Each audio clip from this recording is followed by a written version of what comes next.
자, 기초편 9번째 저번 시간에 이어서 계속 하도록 하겠습니다. Q&A. 자, 저번 시간에 여기까지 했습니다. 매매 시간은 언제가 좋습니까? 까지 했고, 자, 그 다음에 많이 하시는 질문. 자, 지표나 시황은 어떻게 공부하나요? 그리고 어떻게 대응하면 되나요? 자, 요거는 여러분들 이제 처음에 이제 시작하시는 분들 이거 되게 지표도 많고 해외 선물은 또 시황은 또 어떻게 공부할 것이며 어떻게 참고를 하면서 매매를 해야 됩니까? 라고 질문을 많이들 하시는데 결론부터 말씀을 드릴게요. 결론부터. 지금은 여러분, 자, 지표가 이제 해외 선물은 중요한 지표들이 많이 있는데 그것도 이제 어떤 게 중요한지는 말씀을 드릴게요. 미국 관련 지표, 그리고 중요도가 보통 이제 HTS 보시면은 표시가 되어 있는데 별 3개, 뭐 별로 표시가 되어 있는 데도 있고 뭐 황소 모양도 있고 미국 관련 별 3개 지표가 중요합니다. 그러니까 이 지표가 있으면, 중요한 지표가 있으면 무조건 무포가 원칙이에요. 무포가 뭐냐? 그냥 포지션이 없다는 얘기예요. 포지션이 없이 그냥 현금 들고 있다는 얘기입니다. 무조건 무포가 원칙이에요. 원칙. 이거 계속 제가 말씀드리는데도 여러분들이 막 이제 지표 발표되고 나서 막 급등락이 있으니까 막 이런 거 한번 먹어보겠다고 계속 매매를 하세요. 이거를 초보자분들은 물론 이제 이거를 한번 이렇게 이 발표 전에 진입할 수도 있는데 초보자분들은 그냥 무포가 원칙으로 생각을 해주세요. 나중에 정말 중급 이상, 중상급 정도 되면 그때도 이제 리스크 관리가 된 상태에서 홀딩은 해볼 수 있는데 일단 원칙으로 알아두시면 돼요. 무조건 중요한 지표 있으면은 무포가 원칙이다. 꼭 기억을 하시고요. 자, 그 다음에 지표나 시황 공부. 자, 지표도 그러면 여러분들 이제 하는 실수가 뭐냐면, 실수는 아니죠. 지표가 발표가 돼요. 뭐 원유 재고 발표가 돼. 그럼 그거 이제 막 분석을 해요. 증가했나? 원유가 증가했나 감소했나?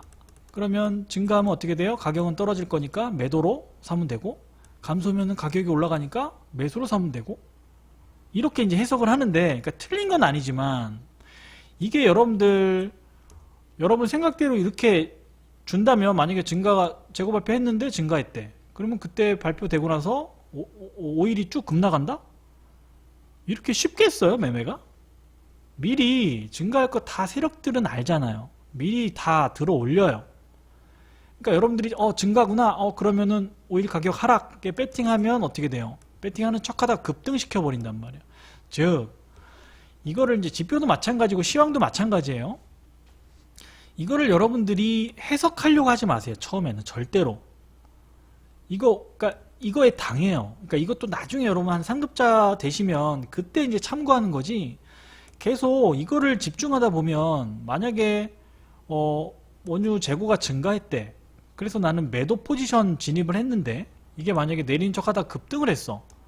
그러면 차트는 분명히 여기서 컷을 손절을 해야 되는데 분명히 증가됐으니까 야 이게 트랩이겠지, 결국 내려오겠지 라는 생각으로 계속 버틴단 말이야.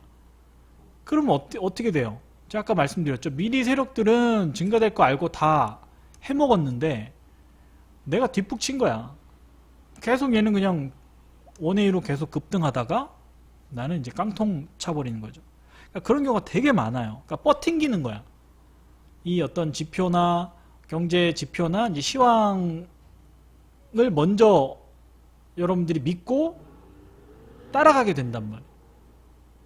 근데 제가 뭐라고 그랬어요? 항상 매매할 때는 첫 번째가 우선순위가 있잖아요. 우선순위가 차트예요, 차트. 그 다음이다. 그 다음에 뭐 시황을 참고하든 경제지표를 공부하든 그 다음이에요. 그 차트로 대응을 해야 되는데 여러분들이 가장 하기 싫은 게 손절이잖아요. 가장 대응하기 싫어하잖아요. 그래서 자꾸 이걸 보고 위안을 삼아. 차트는 벌써 지금 날아가고 있는데 계속 나는 매도 포지션을 잡고 있으면서 그래 결국은 내릴 거야.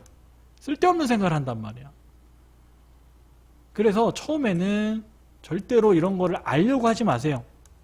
물론 지표가 몇 시에 있는지는 아셔야 되겠지만 딱 그 정도만 파악하시고 뭐 10시 반에 중요한 지표가 있구나, 별표 3개짜리 지표가 있구나. 그러면 그때 무표로 있어야지.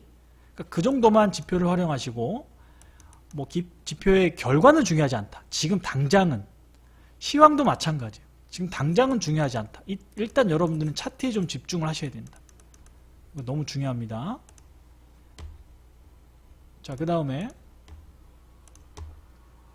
자, 국내 선물하고 해외 선물의 차이점은 뭐고 어떤 게 더 쉽습니까? 이제 국내 선물도 하시는 분들이 또 질문을 많이 하시는데, 자, 국내 선물과 해외 선물의 차이점은 뭐예요? 국내 선물은 한 6시간 정도 열리죠? 아침 9시부터 뭐 한 3시 반.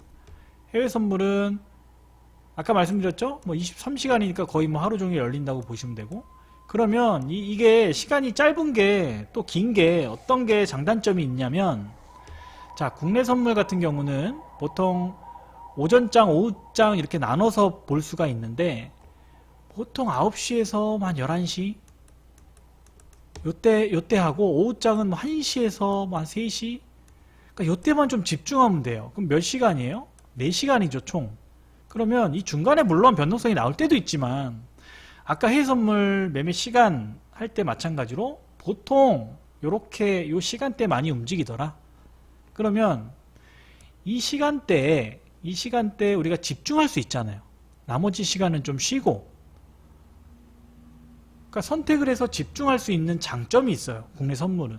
근데 해외 선물은 하루 종일 열리다 보니까 계속 늘어질 수가 있어요. 언제 나올지도 모르고. 그래서 시간상으로 우리가 이제 매매할 때 이제 기다리는 경우가 되게 많은데, 국내 선물은 이렇게 시간이 짧으니까 딱 그냥 집중하면 되는데, 해외 선물은 그게 안 되기 때문에 여러분들이 많이 지쳐요. 그러다 보면 막 홀리게 돼요. 나중에 보면은 막 변동성 좋을 때는 가만히 지켜보고, 막 진짜 찌글찌글하고 박스장 옆으로 횡보할 때 막 열심히 매매를 해요. 추세 매매하는 사람들이. 그러니까 이러면 안 되잖아요. 그러니까 이런 식으로 말릴 수가 있어요. 해외 선물은 언제 나올지 모르니까.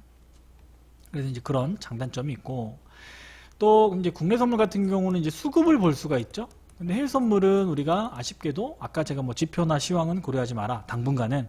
그러면 해외 선물은 차트에 집중할 수밖에 없단 말이에요. 해외 선물은 차트에.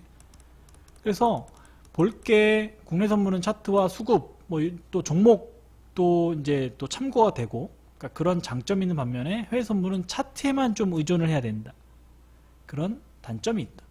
그리고 해외 선물은 변동성이 심하다. 근데 뭐 요즘은 국내 선물도 심하지만, 그래도 국내 선물보다는 해외 선물보다는 국내 선물이 조금 덜하다, 변동성이. 근데 이걸 매매를 차트를 잘 보고 경험이 있으신 분들은 이게 더 이제 좋겠죠. 이게 더 이제 장점이 될 수가 있는데, 초보분들한테는 이게 단점이 돼요. 근데 초보분들은 보통 이제 해외 선물을 다 좋아하시는데, 해외 선물이 변동성이 많으니까 초보가 좋아해요.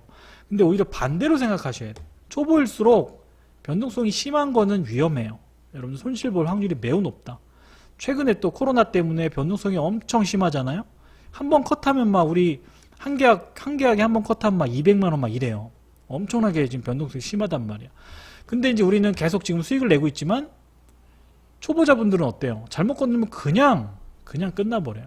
그러니까 변동성이 심한 게 중상급자들한테는 좋지만 초보자들한테는 좋지 않다. 그렇게 이제 해외 선물하고 국내 선물의 차이점을 알아두시면 되고요. 그럼 둘 중에 어떤 게 쉽냐? 이것도 이제 아까 언급을 해드렸어요.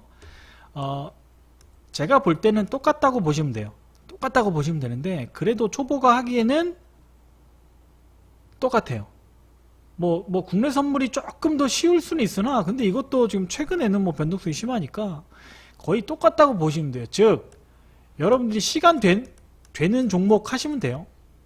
내가 낮에 시간이 된다 그러면, 낮에 해외 선물이 잘 안 움직이니까 국내 선물 쪽으로 하시고, 저녁에 시간이 된다 그러면 뭐 국내 야간장도 있지만 야간장 하지 마시고 해외 선물 하시는 게 낫다. 그러니까 어차피 차트를 몰라서 그런데, 차트를 알면은 똑같아요, 여러분. 다 장단점이 있고 하니까 그냥 여러분 시간에 맞춰서 하시면 되겠다. 이렇게 알아두시면 되겠습니다. 좀 빨리 갈게요. 자, 보조지표 어떤 걸 봐야 되나요? 자, 이것도 이제 질문들을 많이 하시는데요. 자, 결론부터 말씀드릴게요. 저는 처음에 저도 이평선 분석도 많이 하고 여러가지 보조지표도 많이 봤는데, 결론부터 말씀드리면 저는 이제 캔들만 봐요. 캔들하고 거래량. 이 두 가지만 보고 매매를 하거든요. 어떤 것도 안 봐요. 어떤 것도 안 봐요. 두 개만 보고 매매를 해요. 그럼 초보분들은 어떻게 저게 가능하지? 이렇게 생각을 하실 거예요. 왜냐면 되게 불안하잖아. 어떻게 이거 두 개 갖고 매매를 합니까? 아니 뭐 이평선도 보고 볼린저 밴드, 일목균형, MACD, 스토캐스틱 뭐 이런 거 좀 봐야 좀 심리적으로 안정감을 찾는 분들이 계신데, 자 처음에 뭐 보는 건 괜찮아요. 근데 결국에 여러분들이 나중에 이렇게 가게 돼요. 결국 보조지표라는 건 말 그대로 보조적인 역할만 하고, 어떤 매매 진입을 판단하는 그런 도구로는 사용을 못해요. 그러니까 후행적이기 때문에, 그러니까 결론적으로는 여러분도 이렇게 될 수밖에 없다. 그래서 지금 제가 보조지표 나중에 하겠지만, 또 이평선 뭐 또 여러가지 보조지표에 대해서 한번 쭉 다뤄보겠지만, 결과적으로 매매는 큰 도움이 안 된다라는 걸 먼저 좀 알아두세요. 그래서 어떤 걸 봐야 됩니까? 라고 저한테 물으신다면 저는 안 보기 때문에 일단 그냥 여러분들이 보고 싶은 거 보세요. 일단은. 하지만 이게 후행성이기 때문에 절대로 이거 보고 매매를 한다고 생각하시면 안 돼요. 그러면 이제 이게 되게 더디게 진행이 될 수 있으니까 그냥 말 그대로 그냥 보조적으로만 활용을 당분간 한다 이렇게 생각하시고 넘어갔으면 좋겠어요. 나중에 다 다룰 테니까 조금만 참으시고요. 그리고 이것도 할 얘기가 많지만 지금 뭐 깊이 팔 필요는 없고, 분봉을 몇 분봉으로 봐야 됩니까? 이런 질문 되게 많이 하시는데, 자 이제 캔들 공부 이제 할 텐데, 캔들을 여러분들이 공부하시게 되면 이거에 대한 이제 뭐 답이 될 텐데, 결과적으로 결론만 이것도 말씀드리면, 뭐 제가 주로 이제 30초봉도 보고 30초봉을 주로 보죠. 30초봉을 보는데 어떤 것도 상관없어요. 뭐 30분봉도 상관없고 1봉도 상관없고, 모든 차트는 다 똑같아요. 여러분 차트는 다 똑같기 때문에 어떤 걸 보셔도 상관없어. 근데 차트는 다 똑같다. 그러면 우리는 마디 매매를 하니까, 그러면 차트가 다 똑같다고 한다면 가장 지금 이제 일봉도 있고 주봉도 있고 뭐 크게 월봉도 있는데, 마디 매매하는 사람들은 주로 이런 것들을 볼 필요 없잖아요. 그죠? 그래서 가장 좀 세밀하게 볼 수 있는 30초봉 내지는 1분봉, 요 두 개는 반드시 봐야 되고, 둘 중에 하나 내지는 뭐 두 개 반드시 봐야 되고, 그 다음에 이제 대추세나 중추세를 확인할 수 있는 15분봉 보셔도 되고 10분봉 보셔도 되고. 근데 꼭 뭐 이런 거에 목숨 거시는 분들이 계셔요. 아 저는 30분봉 보는데 전문가님 어떻게 생각하십니까? 이렇게 질문하시는 분들이 또 있거든요. 그리고 저는 1분으로 보니까 너무 대응하기가 좀 힘들어서 그냥 3분봉으로 보면 안 될까요? 이렇게 또 질문하시는데, 저희 대답은 아까 말씀드린 대로 다 똑같기 때문에, 즉 보세요. 내가 차트를 잘 봐. 대응이 잘 돼. 근데 대응이 잘 되는데 굳이 3분봉을 볼 필요가 있어요? 이것보다 더 세밀하게 볼 수 있는 1분봉을 보지 않겠어요? 아니면 초봉이 있다면 30초봉을 보겠죠. 차트에 자신이 있다면, 대응에 자신이 있다면. 그리고 아니 저는요 단타 치는 게 아니고요, 오버나잇, 즉 한 하루에서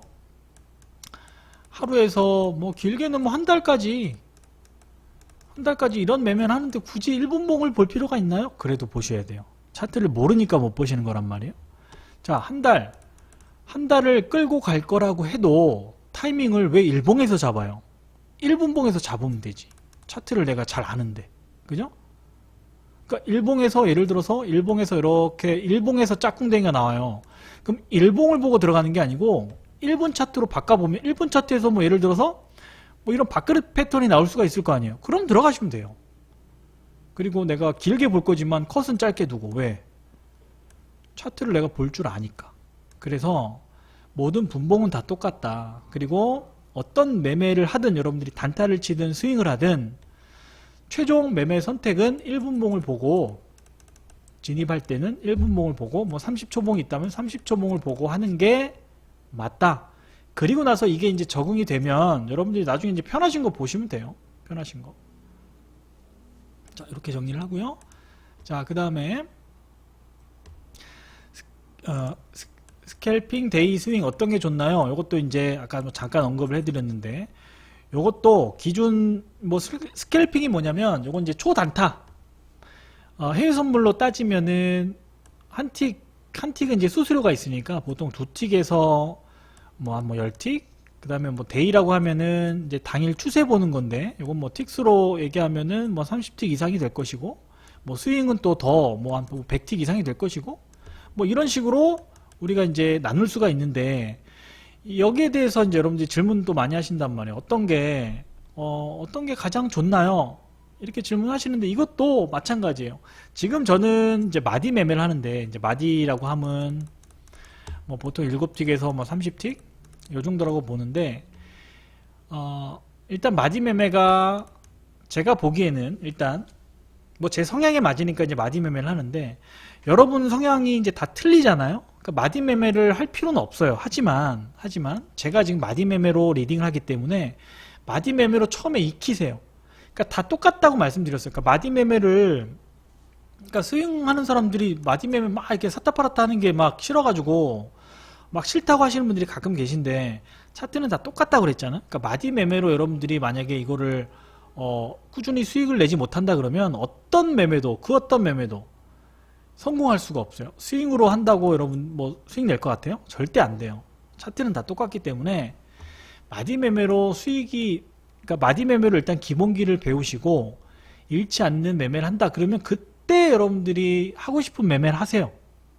스윙을 하시든 뭐 초단타를 치시든 스캘핑을 하시든 데이를 하시든 그렇게 하시면 되니까 처음에 따라오셔야 돼요. 마디 매매로 일단 따라오시고, 일단 차트 공부가 어느 정도 되고, 또 내가 잃지 않는 매매를 마디 매매를 하면서 잃지 않는 매매를 한다 그러면 그때 이제 나중에 여러분들이 원하시는 성향대로 찾아가시면 돼. 그러니까 지금은 일단은 지금 막 이런 스타일이 중요한 게 아니에요. 여러분들한테는. 자, 그 다음에 용어 정리하고 마무리할게요. 자, 이것도 이제 처음 입문하시는 분들은 생소할 수 있으니까 한번 언급을 해드리고 넘어갈게요. 먼저 우측부터 보시면, 익절은 뭐 수익 보고 내가 청산을 하는 거고, 익절 컷은 수익이 난 상태에서 내가 여기서 이제 매수를 잡았어요. 그럼 계속 올라가면 계속 컷을 처음에 여기 뒀는데 계속 최초에 여기 컷을 둔 거를 고수할 필요는 없잖아요. 계속 올라가면은 이제 여기 컷을 두는 거예요. 그러면 컷 되면은 그래도 수익이잖아요. 그러니까 그거를 이제 익절 컷이라고 해요. 그리고 이제 손절, 말 그대로 손실을 보고 청산하는 거. 보통 이제 우리가 컷 하면은 이제 손절을 의미하고요. 그리고 본청은 본전에서 청산한다 라는 얘기예요. 본전에서 청산한다. 반청은 내가 2계약을 샀는데, 자, 반청하세요 이러면은 절반, 그러니까 2개의 절반, 1계약을 청산하란 얘기예요. 반청하란 얘기는. 자, 그 다음에 추매는 말 그대로, 추매는 추가 매수를 뜻하고요. 추매. 그리고 박스는 말 그대로 이렇게 그냥 옆으로 횡보하는 거를 이제 박스장이라고 얘기를 하잖아요. 그러니까 이런 걸 이제 박스라고 얘기를 하고, 올청은 아까 반청은 절반을 끊는 거고, 올청은 내가 갖고 있는 포지션 다 청산하는 거예요. 뭐 1개를 갖고 있든 2개를 갖고 있든 3개를 갖고 있든 올청하세요. 그럼 이제 다 파세요. 이 얘기가 되고요. 자, MIT는 매매창 보시면은 맨 가에 있는데, 이거는 예약 주문이라고 보시면 돼요. 그래서 이 가격에 내가 걸어놓은 가격에 걸어놓은 가격이 오면은 시장가로 주문이 나가버려요. 그걸 이제 MIT라고 하고, 우리가 보통 손절을 걸 때 이 맨 끝에 MIT에 걸어 놓는다. 근데 어떤 HTS 보시면은 이제 스탑이라고도 적혀 있는데 이게 같은 얘기입니다. 그리고 슬리피지는 MIT를 딱 걸어 놨어요. MIT를 걸어 놨는데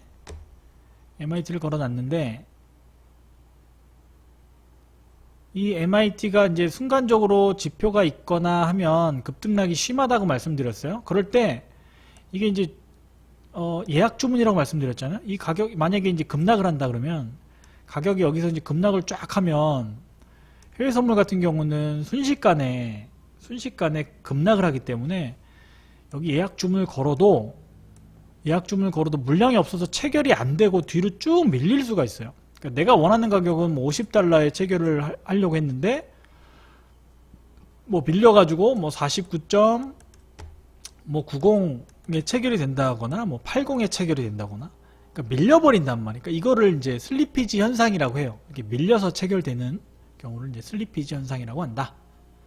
자, 그리고 스위칭은 매수를 샀어요. 매수를 샀는데 이게 이제 올라가는 척 하다가 바로 컷을 시켜버리는데 이게 이제 트랩을 동반한 거기 때문에 여기서 내가 이제 스위칭, 즉 매수 포지션을 청산을 하고 매도 포지션을 바로 들어가는 걸 이제 스위칭이라고 해요. 그래서 리딩할 때 보통 제가 지금 여기 컷 되면 스위칭 할게요 라고 얘기하면 한 계약을 사셨다 그러면 여기 컷 자리에 두 개를 걸어 두시면은 스위칭이 되겠죠. 하나는 팔리고 하나는 매도로 진입이 되시겠죠. 그런 식으로 이제 스위칭이라는 용어는 갈아타는 거구나, 포지션을 바깥하는 거구나, 이렇게 생각을 하시면 되겠다. 무포는 아까 말씀드렸죠. 포지션이 없는 상태를 무포라고 얘기를 하고요. 오버는 오버나이트 한다, 즉 하루를 넘긴다, 하루를 넘긴다는 얘기예요. 그리고 물타기는 이제 초보자분들이 잘 하시는 거잖아요. 물타기 쭉 내려오면은 추매, 계속 물을 탄다, 그 얘기입니다. 계속 추매하는 거예요. 컷 안 하고 계속 추매하는 거예요. 불타기는 반대예요. 수익이 나는 상태에서 추매하는 거를 불타기라고 해요. 내가 여기서 진입을 했다, 계속 올라간다, 그럼 더 갈 것 같으니까 계속 추매를 하는 거를 불타기라고 한다. 그래서 초보자분들은 물타기는 절대 하시면 안 되고 불타기는 가능하다. 이렇게 용어까지 정리를 해드렸습니다. 고생 많이 하셨고요. 다음 시간에 뵙도록 하겠습니다.